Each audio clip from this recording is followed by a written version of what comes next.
Train যাত্রার মাধ্যমে গন্তব্যে পৌঁছানোর, বিশেষ করে ঢাকার বাইরে যারা যেতে চান, এখানে ট্রেন জার্নিটা এই যাত্রায় যাত্রীদের কাছে একটা আলাদা প্রাধান্য পায়। এই চাহিদার কারণে বেশ কিছু সীমাবদ্ধতাও তৈরি হয়ে যায়, কারণ যাত্রীর চাহিদা প্রচুর, বা ট্রেনের সংখ্যা বা যাত্রীদের যাতায়াত নিশ্চিত করবার জন্য আমাদের যে ট্রেনের সংখ্যা সেটা পর্যাপ্ত নয়।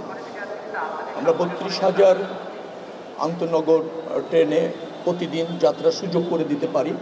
ঈদ উপলক্ষে আরও 25% বৃদ্ধি করে 40,000-এর মতো যাত্রী যাওয়ার সুযোগ করে দিতে পারি। বাট লক্ষ লক্ষ যাত্রী বাই ট্রেন যাওয়ার ইচ্ছা আছে, তো সেই ম্যানেজমেন্টটা একটু চ্যালেঞ্জ। তো সেই ম্যানেজমেন্টের কেমন চলছে, কিভাবে যাচ্ছে সেটা দেখতে এখানে আসা।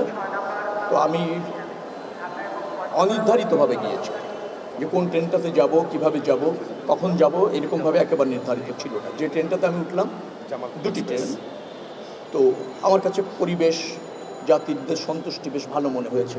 পরিচ্ছন্নতা, ফ্যাটগুলি চলছে, সিট বা অন্য জায়গায় খুব বেশি সিটিং ক্যাপাসিটি অনুসারেই যাচ্ছে। যদিও আমরা ক্যাপাসিটির বাইরেও কিন্তু 25% টিকিট আমাদের দিতে হয়েছে যাত্রীদের চাহিদা বিবেচনা করে। তো তারপরও আমার কাছে মনে হয়েছে যে না, সব কিছু স্মুথলি চলেছে। সকাল থেকে আমি যতটা জানি যে 3টি ট্রেনের সম্ভবত একটু ডিলে হয়েছে।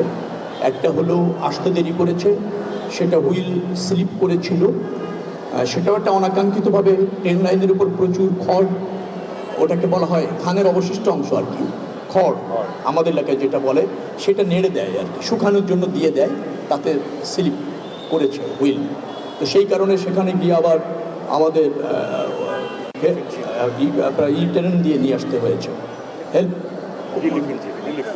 রিলিফ ট্রেন দিয়ে তাকে আবার নতুন করে সচল করে নিয়ে আসতে হয়েছে। ওই কারণে একটু দুটা ট্রেন সম্ভবত ডিলে হয়েছে, দুটি বা তিনটি। একটা মনে হয় 20 মিনিট, একটা 1 ঘন্টা, আরেকটা মনে হয় 2 ঘন্টা হয়ে যাবে। এছাড়া বাকিটা ঠিক আছে।